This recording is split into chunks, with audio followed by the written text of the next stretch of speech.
በስመ አብ ወወልድ ወመንፈስ ቅዱስ አሐዱ አምላክ አሜን።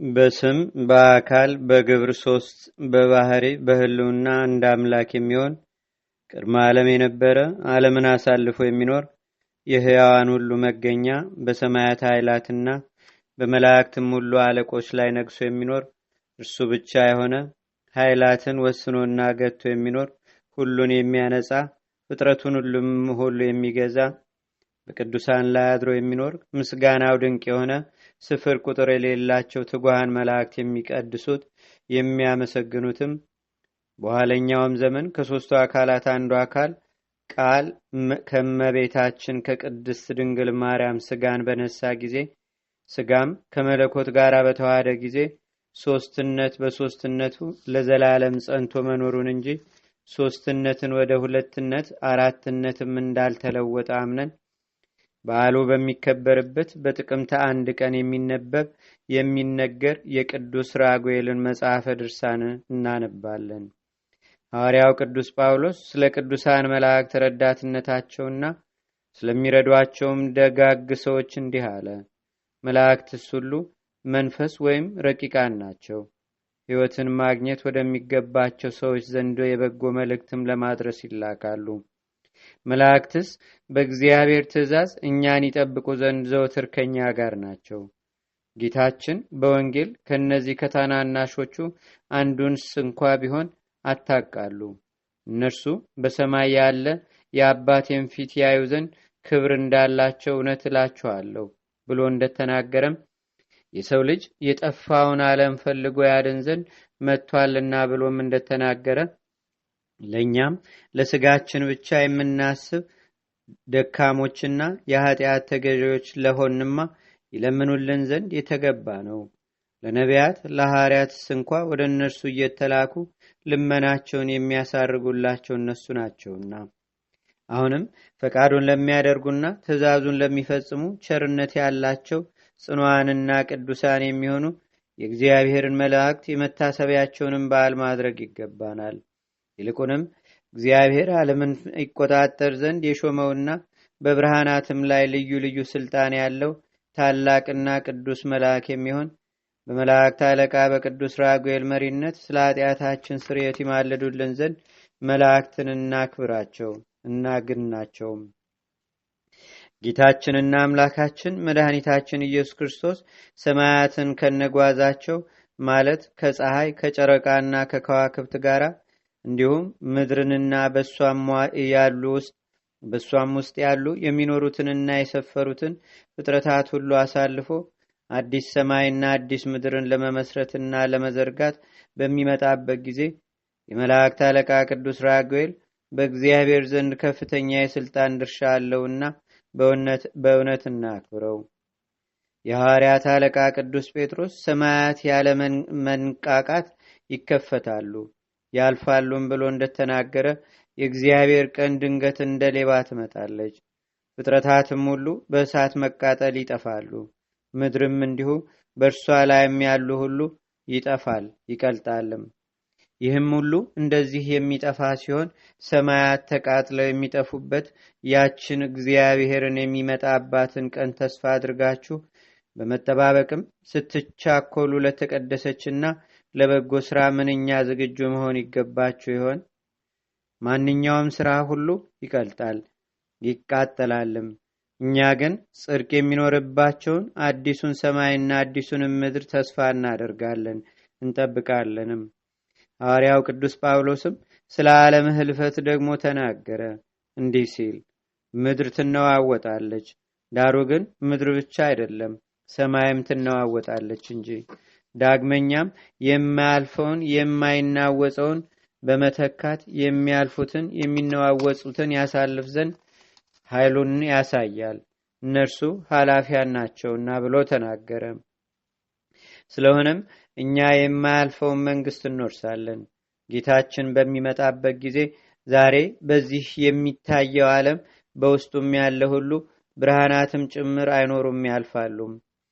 ነቢዩ ዕዝራ ያቺ የፍርድ ቀንስ እንደዚህ ናት ብሎ እንደተናገረ በዚያች በፍርድ ቀንስ ፀሐይ ወይም ጨረቃ ኮከብም ወይም ደመና፣ መብረቅ ወይም ነጎድጓድም፣ ነፋስ ወይም አውሎ ነፋስ፣ ውሃ ወይም እሳት፣ ሰማይ ወይም መሬት፣ ብርሃን ወይም ጨለማ፣ መዓልት ወይም ሌሊት፣ ክረምት ወይም በጋ፣ አዝመራ ወይም ቆር፣ በረድ ወይም ውርጭ፣ ጉም ወይም ዝናምና ጠል፣ ማታ ወይም ጠዋት፣ ሁሉም ተዘጋጅቶ የሚጠብቀውን ዋጋ ይመለከት ዘንድ ከእግዚአብሔር የጌትነቱ ብርሃነ መብረቅ በስተቀርም በዚያን ጊዜ ብርሃን ወይም መብራት የብርሃን ወጋገንም ሁሉ የለም። ከዚህ በኋላ ዘላለማዊ የሆነ ታላቅ ፍርድ በሚሰጥባት ሰባተኛይቱ የቀጠሮ ዕለት በመላእክት ዘንድ ታላቅ ኃይል ይገለጣል። የቀድሞው ሰማይ ያልፋል ይወገዳልም፣ አዲሱ ሰማይ ይተካል። በሁሉ ቦታ ሌሎች የሰማይ ኃይላት በእጥፍ ድርብ ያበራሉ ለዘላለሙም።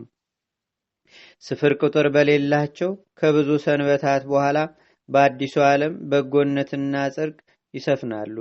በዚያም ኃጢአት እጇን ታገባ ዘንድ አትደፋፈርም ለዘላለሙ።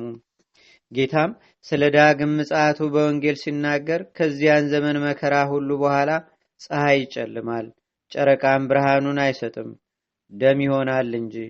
ከዋክብት ከሰማይ ይወድቃሉ ይረግፋሉ፣ የሰማያት ኃይላትም ይነዋወጻሉ። በዚያን ጊዜም የሰው ልጅ ምልክት በሰማይ ላይ ተገልጾ ይታያል። በዚያን ጊዜ የምድር ሕዝብ ሁሉ ያለቅሳሉ፣ ዋይ ዋይም ይላሉ። የሰው ልጅንም በብዙ የጌትነት ምስጋና በታላቅ ኃይልና በሚያስደነግጥና በሚያስፈራ ግርማም በሰማይ ደመና ሲመጣ ያዩታል። መላእክቶቹንም ከታላላቅ የመለከት ድምፅ ጋር ይልካቸዋል። ለእርሱ የተመረጡትንም ወገኖቹን ሁሉ ከጽንፍ እስከ ጽንፍ በአራቱ ማዕዘነ ዓለም ያሉትን ይሰበስባሉ። ይህ ሁሉ የዓለም መለወጥና የብርሃናትን መጥፋት የሚከናወነው በሊቀ መላእክት በቅዱስ ራጉኤል እጅ ነው። በውስጣቸው ጻድቅ የሚነግስባቸውን አዲስ ሰማይና አዲስ ምድርን ለመተካት ዓለምን የመለወጥና ብርሃናትንም ለመቀየር ስልጣን የተሰጠው ከሊቃነ መላእክት አንዱ የሆነ ቅዱስ ራጉኤል ነው ሲል ነቢዩ ሄኖክም ተናግሯልና። እናንተ ታናሹም ታላቁም ሁላችሁ የቤተ ክርስቲያን ልጆች ሆይ በየወሩ መባቻ ቀን የሚከበረውን የመላእክት አለቃ የቅዱስ ራጉኤልን በዓል እግዚአብሔር ከሰጣችሁ ሀብት ለነዳያንና ለችግረኞች በመመጽወት አክብሩ። የመላእክት አለቃ ቅዱስ ራጉኤል በአማላጅነቱና በጸሎቱ ከርኩሳን አጋንንትም ተንኮልና ከሰይጣን ወጥመድ ያድነን ዘንድ ከምትበሉትም ምግብ እየቀነሳችሁ በቅዱስ ራጉኤል ስም የተራቡትን አጥግቧቸው። እርሱ ቅዱስ ራጉኤል በፈጣሪው ፊት እየሰገደ በየጊዜውና በየሰዓቱ ለሰው ልጅ ምሕረትን ይለምናልና መስዋዕትንና የቅዱሳንንም ሁሉ ጸሎት ለማሳረግ በመላእክት ጌታ ዙፋን ፊት በመዓልትና በሌሊት ይቆማልና። ሱራፌልና ኪሩቤል የመላእክት አለቆችና የሰማይ ኃይላትም ሁሉ ስለ ሰውና ስለ እንስሳት ስለ ጠቅላላውን ፍጥረት ሁሉ ሁልጊዜ ጠዋትና ማታ ይለምናሉ። ይልቁንም ለኃጥአን ይቅርታ እስኪደረግላቸው እየሰገዱ ከእግዚአብሔር ዘንድ ምሕረትን ይለምናሉ። ትጉሃንና ቅዱሳን ከሚሆኑ መላእክትም አንዱ የሆነ የእግዚአብሔር የኃይሉ መግለጫ የሆነ ቅዱስ ራጉኤል ያለማጓደልና ያለ አርምሞ ይማልዳል ይለምናልም። እርሱ ትጉህና እረፍት የሌለው ስለሆነ ከአንደበቱ ሁል ጊዜ ምስጋና አይቋረጥም። ይልቁንም አቤቱ አንተ የይቅርታና ምሕረትን ወዳጅ ነህና ባሪያህና በምሳሌ የፈጠርከው ፍጥረትን ይቅር በል እንጂ አታጥፋው በማለት አጥብቆ ይማልዳል።